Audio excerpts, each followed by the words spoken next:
Lors du forum de la presse de ce vendredi 10 février 2023, le président du Parti social-démocrate Pierre Claver Maganga Moussavou, échangeant avec les hommes et les femmes des médias, est revenu sur l'élection des responsables et membres du Centre gabonais des élections en abrégé CGE, dont les conditions d'organisation, selon lui, n'ont pas été à l'attente des uns et des autres. C'est pourquoi l'article 85 de la Constitution gabonaise doit faire foi. Donc quand on va discuter de la transparence, on discute forcément de la structure qui porte la transparence, c'est-à-dire du CGE. C'est pourquoi nous avons dit en son temps, à quoi ça sert de renouveler le CGE si nous allons parler de la transparence? Mais qui porte la transparence? Est-ce qu'on peut parler de la transparence sans parler du CGE? Sans parler de la restructuration du CGE? Améliorer les conditions de travail et d'exercice du CGE.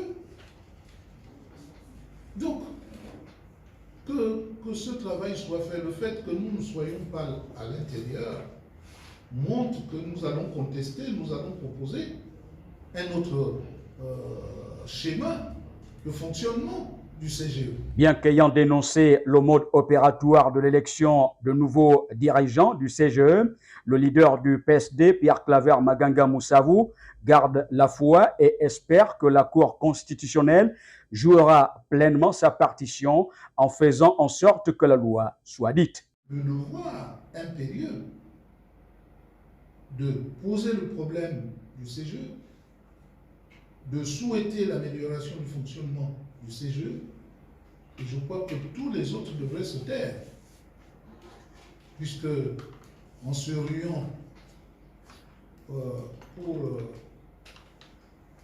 accepter, même maladroitement, qu'une commission ad hoc puisse fonctionner sans qu'il y ait la parité,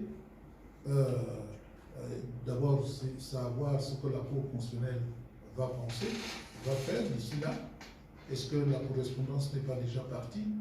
Si la correspondance n'est pas partie, on va dire que la Cour constitutionnelle est de connivence avec le ministère de l'Intérieur, qu'elle outrepasse, qu'elle n'assume plus ses missions, qu'elle viole même l'article 85 qui stipule que quand il y a recours, ça bloque tout.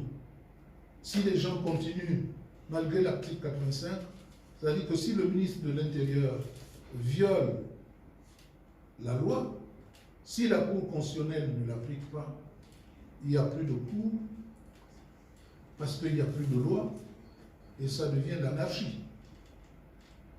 Et c'est la loi du plus fort.